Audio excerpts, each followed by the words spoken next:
பக்ரீத் பண்டிகையொட்டி நெல்லை ஆட்டுச்சந்தையில் விற்பனை களை கட்டியது. இதுகுறித்த கூடுதல் தகவல்களை செய்தியாளர் ராமசுந்தரம் வழங்கிட நாம் கேட்கலாம். ராமசுந்தரம், வணக்கம். தொடர்ந்து இது தொடர்பாக ஆட்டினுடைய உரிமையாளர்கள் தரப்பிலிருந்து என்ன சொல்லப்படுது?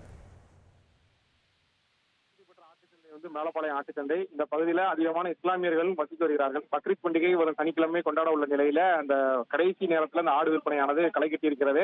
அந்த ஆடு விற்பனை நடந்து கொண்டிருக்கக்கூடிய அந்த மைதானத்தை சுற்றி சுமார் 2 கிலோமீட்டர் தொலைவில் வாகனங்களும் அதிக அளவில் அணிவகுத்து நின்று கடுமையான போக்குவரத்து நெருக்கடியும் ஏற்பட்டிருக்கிறது.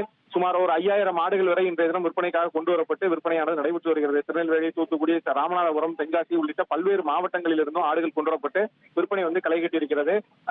சுமார் 1.25 லட்சம் வரை இந்த ஆடுகள் விற்பனை, ஒரு ஆட்டின் விலை 1.25 லட்சம் வரை விற்பனை ஆகியிருக்கிறது. 15,000 ஆடுகளும் விற்பனைக்கு வந்திருக்கிறது. இதனை பார்த்து அதிகமான பொதுமக்கள் வாங்கி கொண்டிருக்கிறார்கள். வழக்கமாக 11 மணி வரை இந்த கூட்டம் இருக்கும். ஆனால் இன்றைய தினம் இன்னமும் கூட்டம் குறையாத அளவிலே இருக்கிறனால விற்பனை அமோகமாக இருப்பதாக வியாபாரிகள் தரப்புல சொல்லப்பட்டிருக்கிறது. இருப்பினும் ஆடுகள் போதுமான அளவுக்கு கிடைக்கவில்லை என்று பொதுமக்கள் தரப்புல, அதாவது பார்த்து வாங்குவது அளவில் கிடைக்கவில்லை என்றும் பொதுமக்கள் தரப்புல ஒரு கோரிக்கை குற்றச்சாட்டை முன்வைத்திருக்கிறார். தொடர்ந்து ஆடுகள் விற்பனை களை கட்டியிருக்கிறது. தகவல்களுக்கு நன்றி ராமசுந்தரம். செய்திகளை உடனுக்குடன் தெரிந்து கொள்ள உடனே சப்ஸ்கிரைப் பண்ணுங்க.